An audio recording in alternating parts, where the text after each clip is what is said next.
Hi everyone! Today I'm doing interview analysis and type breakdown of Olivia O'Brien, who is American singer and songwriter. Let's see. Look at this, beautiful humans. We got Dan, we got me, and we welcome Olivia O'Brien. Hi. You can pull that microphone closer. Okay, can you hear me now? You sound really good. Thank you. Looks like into it to me. You have a very nice speaking voice. Really? I don't like my speaking voice. What?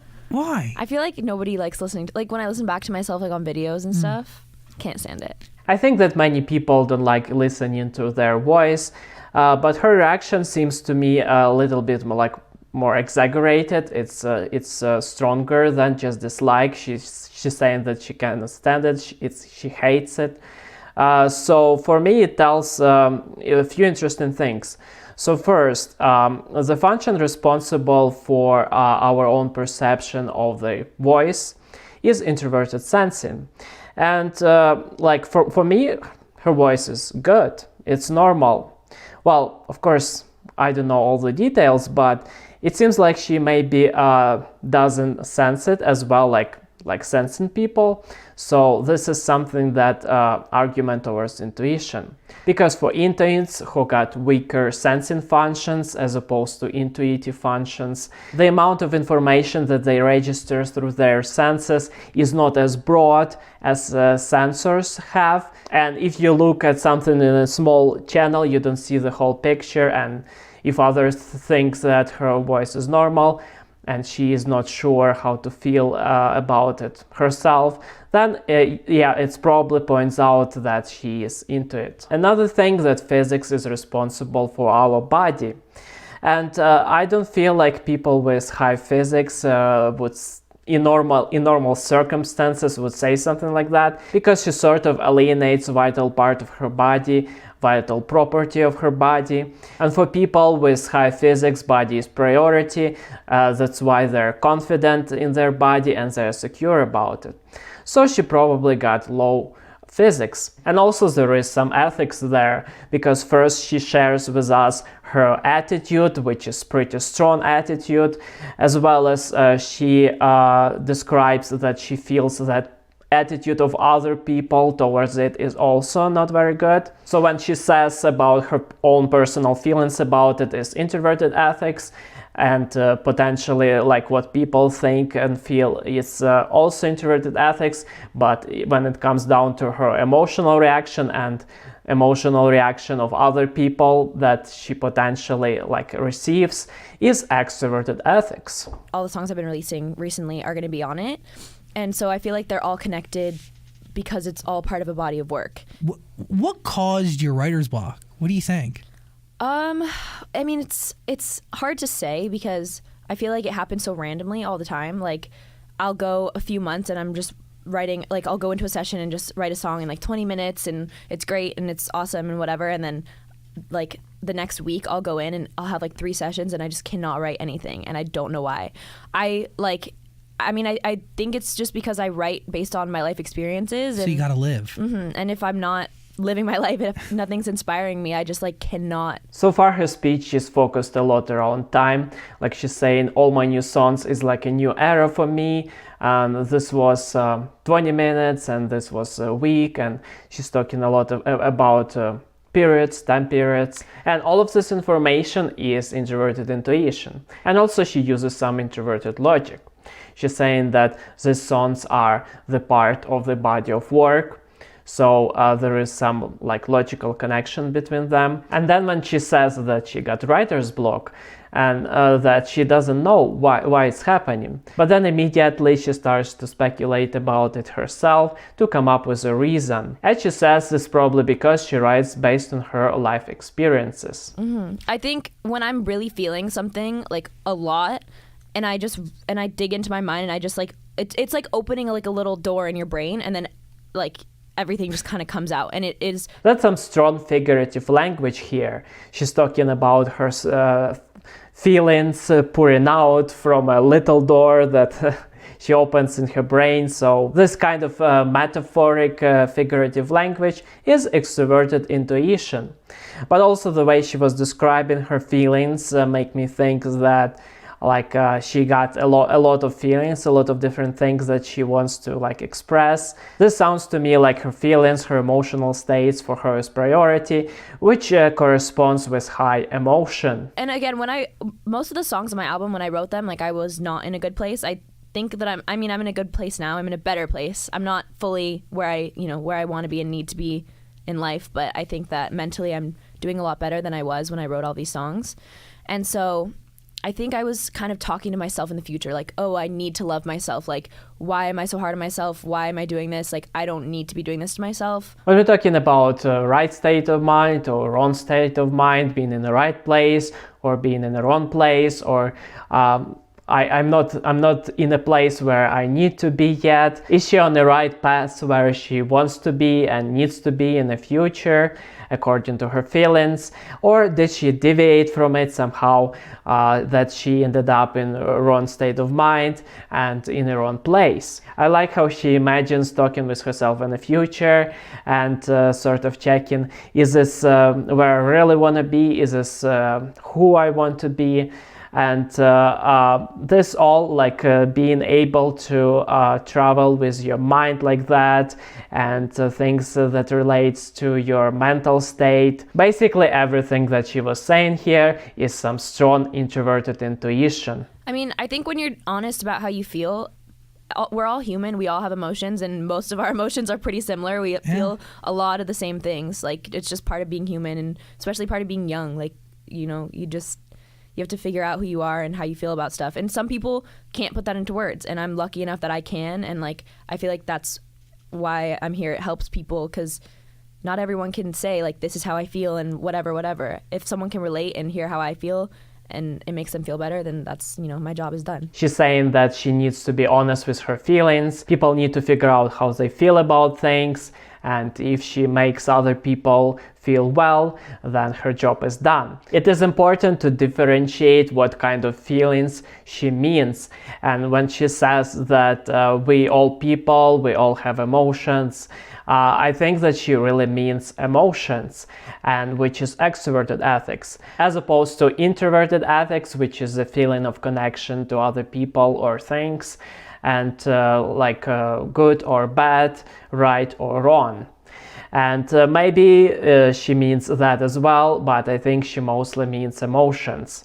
So extroverted ethics and quite strong extroverted ethics. And she says that this is basically her job, that her job is to improve the mood of other people, bring positive emotions, I assume, or let them figure out their own emotions. Also, according to her words, she understands her emotions and feelings well as emotions and feelings of other people, that she knows that they can relate to them, and that she knows that she can convey these emotions and feelings better than others.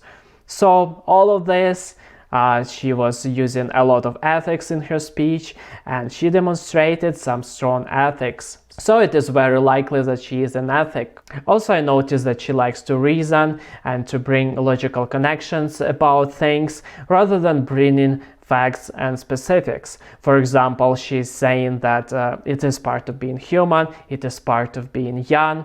Not all people can put it into words, that's why I'm here, that's why I'm helpful to them. Which is introverted logic, which doesn't demonstrate that she got it strong, but it might suggest that she got it in values. I call her the queen of therapy. Like, she loves therapy. Every time anything went wrong in my life when I was a kid, she would throw me into therapy, and I just wouldn't even talk to them. I would just sit there and be like, what was I supposed to say to these people? I can't relate to them. So I would go home and I would write songs, and like, that was my therapy. That's what works for me. Like, therapy might work for some people, but like, songwriting works for me. That's very interesting. First of all, the emotional exchange with other people she doesn't find easy, which suggests to me that it's not dialogue-oriented second emotion, but rather monologue-oriented first emotion. But there is another thing that plays a huge part too. She is not easily sharing about herself with strangers. She needs to relate to a person before she does it, and she would rather do it solitary. So this all suggests me that she is likely introvert. She is using the word I frequently in her speech, talking about all the things in relation to her, rather than describing a lot of external objects and having focus on external things. It seems like you doubt yourself a lot. How did you know? I just took a wild guess. Yeah. How do you like fix that or deal with that? I mean, it's been a process. I've struggled with depression since I was 11, and it's just kind of, I feel like since then every day is like working on myself, and in the past I'd say like 6 months it's gotten a lot better for me. Like finally I feel like I'm like finally somewhere where I'm like, okay, I'm not really depressed anymore. Like I feel okay. You are your harshest critic, so just being yourself and not letting yourself like be your worst enemy it's hard, but like you just have to like constantly remind yourself. Like, this is such a great question. Doubting yourself, having lack of confidence, lack of self-worth, thinking that you are not good enough, and all of this to the extent of falling into depression. This is so characteristic for the third wheel. And even despite having all the success, she still remains self-critical and doubting herself. But because she is finally achieving something, she is not as depressed anymore, and this is very good for her. I live with 3 of my best friends, and they've been my best friends pretty much since I came out here, and so I've always had them. And then there was like the people that I like knew and acquaintances and whatever, and I would go out and I would see them and it would be like a hi, but I never felt like close to them, and it was more about those people that I was writing about. We're so lucky to have a group of friends that is like real and genuine, and like we know that we have each other's backs no matter what. Like I have like the best friends in the entire world. So when we meet someone new, and like immediately if we can tell like that there's anything off about them, like just a slight bad vibe, like we'll keep them like as an acquaintance, and we're not going to be mean to anyone, but we won't like let them in to our like close-knit group of people, because it's just not worth it. Like you have the people that you can trust. Again and again, repeatedly, she brings up the topic of relationship in this interview, and she brings up how she feels about her friends, and she talks about it in much detail, and how she appreciates them, and how she differentiates her friends from other people. And this is pretty significant difference for her. And I like how she described how she with her friends can regulate this distance to people that they don't know and they cannot trust. This is some great example of introverted ethics in work, but I think it's like a collectivist introverted ethics, because she's saying we,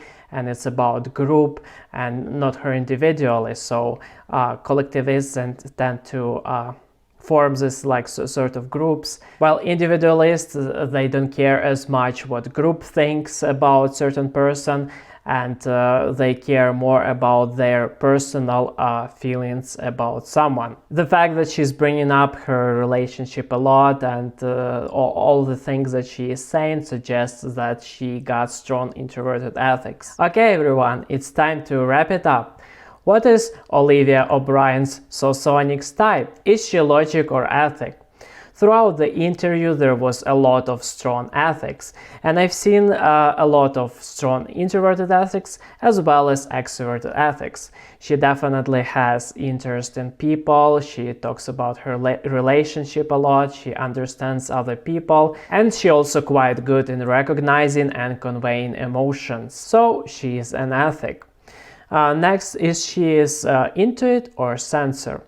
Well, it is quite clear that she is into it, because her speech was very intuitive. She demonstrated some strong introverted intuition. She was referring to time a lot throughout the interview, to time periods. And while there was a little bit of extroverted intuition, but it was much less than introverted intuition. So accordingly, her values is introverted intuition, also introverted logic, because she was preferring it in favor of extroverted logic.